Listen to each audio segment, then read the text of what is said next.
वस्समाउ, और आसमान, रफ़अहा, उसने बुलंद किया उसको। आप और मैं, साइंस आज बता रही है, इतनी तरक्की के बावजूद, इतनी गैजेट्स बन जाने के बावजूद, इतनी सोफिस्टिकेशन इन्वेंशंस में हो जाने के बावजूद, वो कहते हैं आसमान का हम आज तक एज नहीं देख सके। इस स्काई का, इस असमा का कोई एज नहीं है। अरबी में समा कहते हैं what ever is upon your head. Asma जो भी चीज़ आपके सर के ऊपर है, इसीलिए आसमान को जो हमारे सरों के ऊपर है असमा, और इसकी जमा असमावात कहा जाता है। तो साइंटिस्ट कहते हैं कि आज भी हमें इस आसमान का एज नहीं मिला है। और वो कहते हैं, मुझे आपको साइंटिफिक थ्योरीज बता रही हूँ, वो कहते हैं कि अगर इस कायनात का एंड, इसका एज मान भी लिया जाए कि कोई एज है, तो वो कहते हैं हमें ये नहीं पता कि उसके बाद क्या है।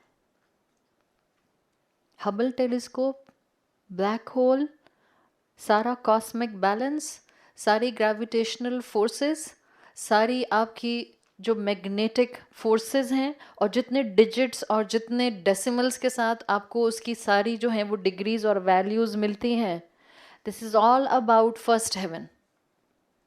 नोबडी नोज के साथ दूसरा आसमान कैसा है, तीसरा कैसा है, चौथा कैसा है, पांचवा कैसा है, छठा कैसा है, और सातवां कैसा है। This whole science is based on just on the first heaven. सिर्फ पहले आसमान की बात हो रही है। अभी दुनिया सिर्फ यहीं तक पहुंची है। खुद साइंटिस्ट कहते हैं अगर हम मान लें, अव्वल तो वो कहते हैं कि ये आसमान हमें इनफाइनाइट नज़र आता है, हम इसका एज नहीं तलाश कर सके। लेकिन कुछ थ्योरीज में उन्होंने कहा कि अगर हम मान लें कि इसका एज है, तो हमें ये नहीं पता कि इसके बाद क्या है, इट्स अननोन। बास थ्योरीज आई जिन्होंने कहा कि इसके बाद, इसके एज के बाद, अगर हम ये अज्यूम कर लें कि एक और कॉस्मिक बैलेंस है। ये जो ब्लैक होल डिस्कवरी हुई है पिछले दिनों में, अगर आप इसको जाकर स्टडी करें, उन्हीं साइंटिफिक स्टडीज़ को आप स्टडी करें, तो आपको पता चलेगा, वल्लाहु आलम, वल्लाहु आलम, मैं कोई यहाँ पर फतवा नहीं दे रही हूँ, वल्लाहु आलम, हो सकता है ये ब्लैक होल एक एंट्रेंस हो सेकंड स्काई की। दूसरा कॉस्मिक बैलेंस, उसका भी ब्लैक होल हो, फिर तीसरा आसमान, फिर चौथा, वल्लाहु आलम। ये तो वो सारे मामलात हैं जो मुतशाबिहात में हैं, जब तक कि अल्लाह इनको खोल ना दे, जब तक अल्लाह खोलना ना चाहे। हमारे पास, मुसलमानों के पास पढ़ने के लिए, हमारे पास फिज़िक्स में आगे बढ़ने के लिए, हमारे पास कुरान और सुन्नत को कन्विक्शन के साथ थामने के लिए ऑप्शंस की कमी थोड़ी है। सिर्फ वो हाथ चाहिए जो पूरे कॉन्फिडेंस के साथ इस किताब को उठा सकें। सिर्फ वो दिल चाहिए जो यकीन करें कि जो इस कलाम में है वो हक है।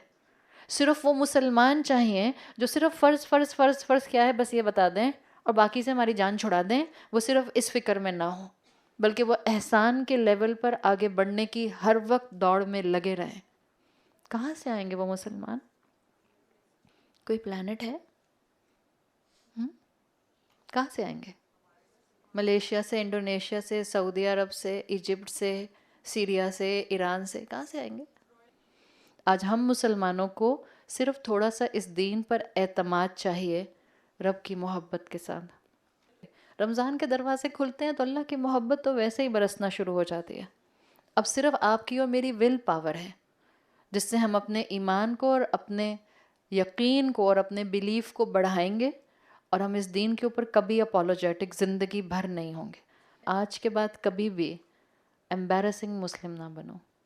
मेरे साथ मेरे रब की मोहब्बत है, वो जिसके कंट्रोल में सिर्फ एक ख़जाना नहीं, हर ख़जाना है। वो जो एक कलमा एक कुन से मेरी ज़िंदगी की तमाम मुश्किलात ख़त्म कर सकता है। वो जो एक कलमा एक कुन से मेरे दिल को सुकून और मेरे दिमाग को रिलैक्स कर सकता है।